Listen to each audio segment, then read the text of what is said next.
the best of this weekend's chat on Star Sports Cricket Connected, where I was joined by Ashish Nehra and from England by Nasser Hussain. Well, as you all know, these two have history. Nehra's 6-wicket spell had demolished Nasser Hussain's England at Durban in the 2003 World Cup, so that had to be the only place to start.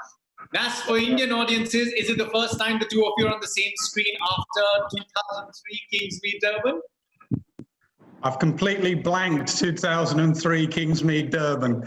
The moment I see Ashish Nehra, I just think about 6 for 23 and the nightmare of facing him under lights in Durban, to be honest. He bowled brilliantly. You were the first one. You're the first one, right? Before he set out on a rampage? I think so. I looked on Google because I knew you'd be bringing this up today. And it was Court Dravid bowled Nehra. Went straight across me. It was brilliant that day because he swung the ball back in and then just occasionally he'd get it going across you. It was a brilliant spell, I have to be honest. Yeah.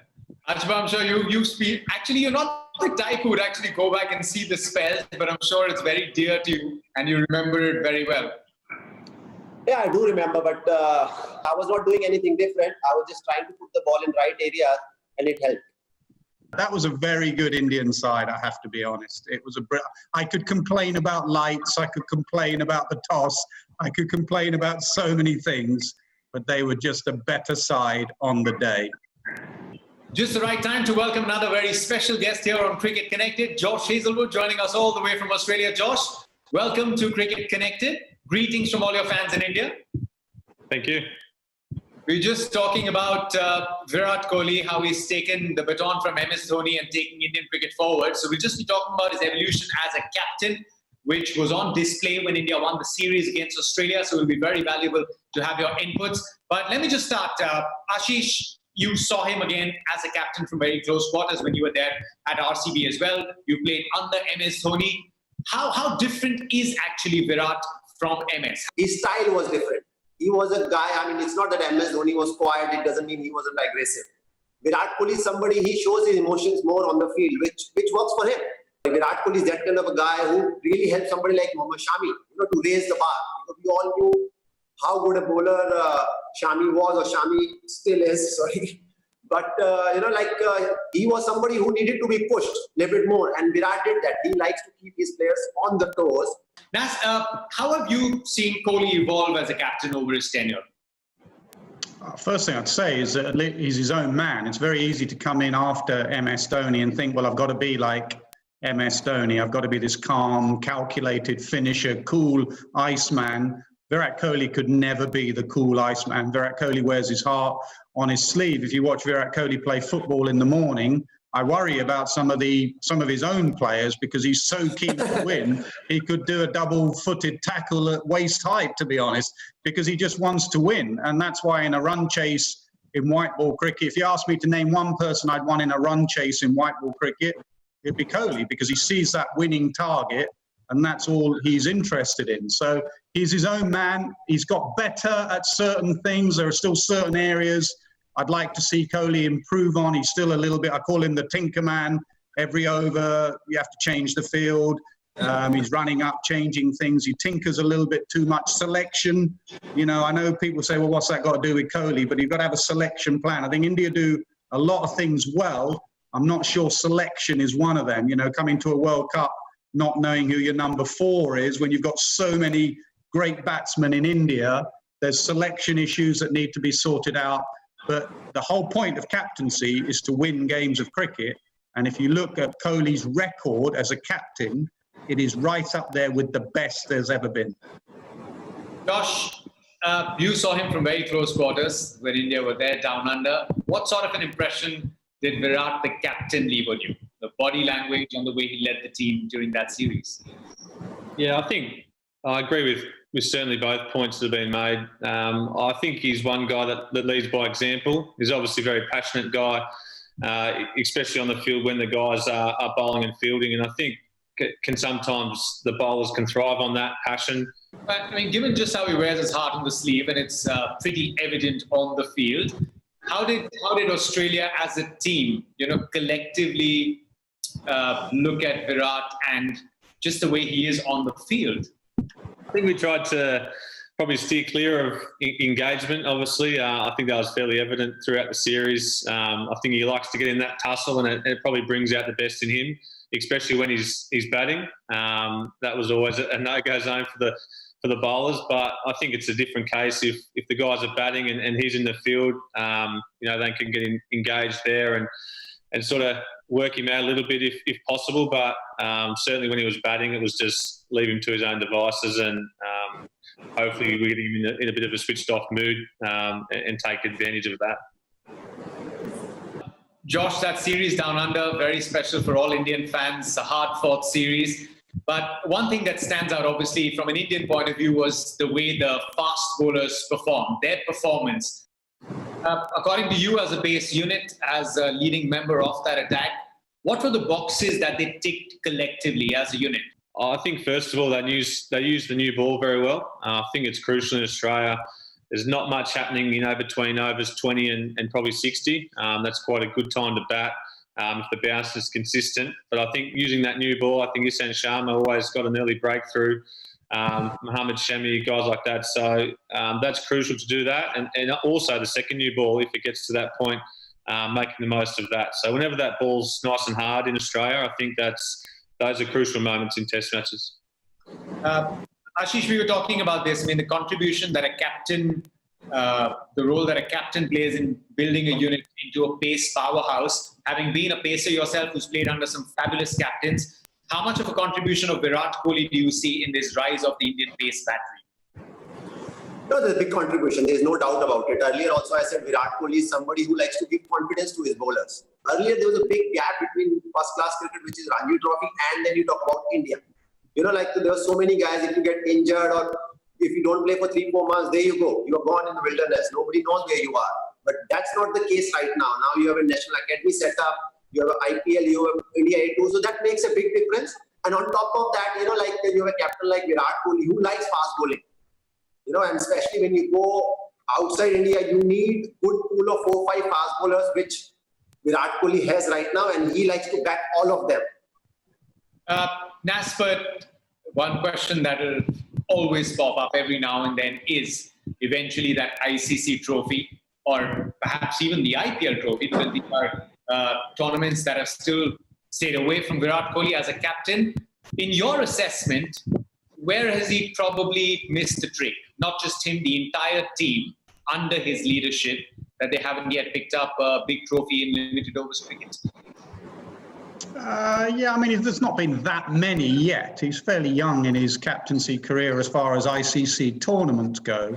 Like I say, and it's how much responsibility he takes for this, I would say selection is where India have gone wrong over ICC tournaments, and also adapting to conditions a little bit. So it's not just having one game plan, it's adapting your game plan to if it is nibbling around. If you are in a World Cup semi-final against New Zealand and it is doing a little bit, where is your middle order? If you are 20 for 2 and Kohli and Sharma are out, okay. It's almost a fault of Indian cricket that they can be a little bit too good at the top.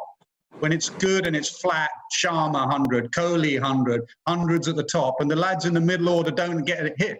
And then suddenly you're 20 for 3 because you've come up against Stark and Hazlewood and all these guys, or against New Zealand, Bolt has bowled you. And then you're like, oh, these guys haven't had much of a hit. Who's our number 4? How are we going to get out of this now? So it's having that plan B that will get them in across the line, not just having a plan A. Just looking ahead to the summer, everyone in India is eagerly waiting for it. I'm sure the feeling is the same in Australia, given how the last series against India unfolded. Now with David Warner, Steve Smith's back, how kicked is the Aussie team about this upcoming series, and how much of a difference will the return of Warner and Smith make to the side? Yeah, it obviously makes a huge difference. Obviously, our 2 best batsmen over the last 5 or 6 years. And if you take them out of any international team, it looks totally different. So we're very happy to have those guys back. And certainly the bowlers are keen to get back out there and get on top of things again, after being out bowled last series, which doesn't happen too often in Australia, but credit to the Indian quicks. And everyone's looking forward to it, and things are looking promising for the summer. Ashba, you began your career pretty much under the Ganguly-Wright partnership, where you saw the partnership come together and then peak. What was it like? You know, the stories we've heard, them flooding youngsters in, backing them. What did it feel like being a member of that unit with the two of them in charge? It was a great experience as a youngster. You know, like John Wright was first foreign coach for India, and things were completely different. Before that, you know, like every coach has a different style. And Saurav Ganguly and John Wright formed a really good partnership. You know, Saurav Ganguly was the guy who will do all the talking, and you know, John Wright was somebody who always liked to be a quiet guy and like to work behind the scene. And they both really gelled well. You know, like you have a Saurav Ganguly and John Wright. You have a MS Dhoni and Gary Kirsten, where Gary Kirsten will do more talking. So it really worked well. And hats off to Saurav Ganguly also. You know, like. I have never seen them doing any argument or anything. Sometimes you can be on a different page when you're talking about which wicket you want to play on or what will be the 11. But in the end, they were, you know, a close team. Nasser, you had played against India before the Ganguly-John Wright partnership. When the two of them took charge, were the changes quite evident on the field? Did you see those changes on the field, in the team mindset, the approach, everything? Yeah, I mean, I've always said, and this is a generalization, but I've always said about Ganguly, he made India a tougher side. So before Ganguly, they were a very talented side, but you felt they were also a nice side, very, you know, down to earth, would meet you in the morning Nasser, morning whoever. It was a very pleasant experience. Playing against the Ganguly side, you knew you were in a battle. You knew that Ganguly understood the passions of Indian cricket fans, that it wasn't just a game of cricket. It was more important than a game of cricket. And he was feisty, and he picked feisty cricketers, whether it be Harbhajan or Virat or whoever, feisty, in-your-face cricketers, that when you met him away from the game were lovely, nice. Saurav's like that. When I played against Saurav, I hated him. He used to make me wait for the toss every single time.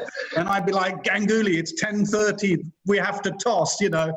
But now I work with him for the last decade on commentary. He's such a nice, calm, he's still late for his commentary stints, but he's a lovely bloke. So, and that's the way cricketers should be. When you play with them or against them, you don't like them. And when you meet up with them later in life, they're nice people.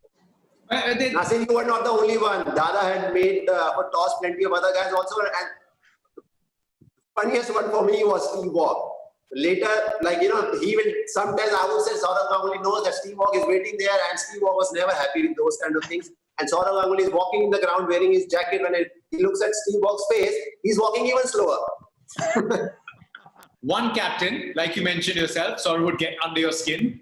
Tactical maybe with Steve Waugh too. We usually now relate aggression with body language, but all this is perhaps a very good sign of maybe muted, witty aggression. And maybe Saurav was the first leader of the pack in many ways.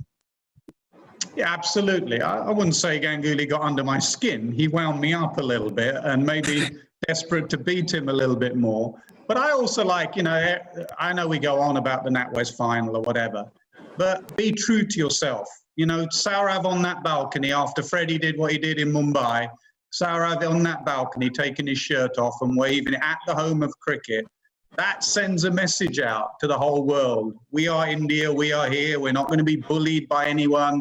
It may be Lords, it can be anywhere, but, you know, he sent a message out on that day. And it needed MS to come in after, needed MS because India weren't winning that much. Global tournaments, Kapil Dev 83. It needed Dhoni to come in, that finisher, that winner, to convert that fire and passion into trophies. 2007, T20 World Cup, 2011, one of the great days for Indian cricket in Mumbai.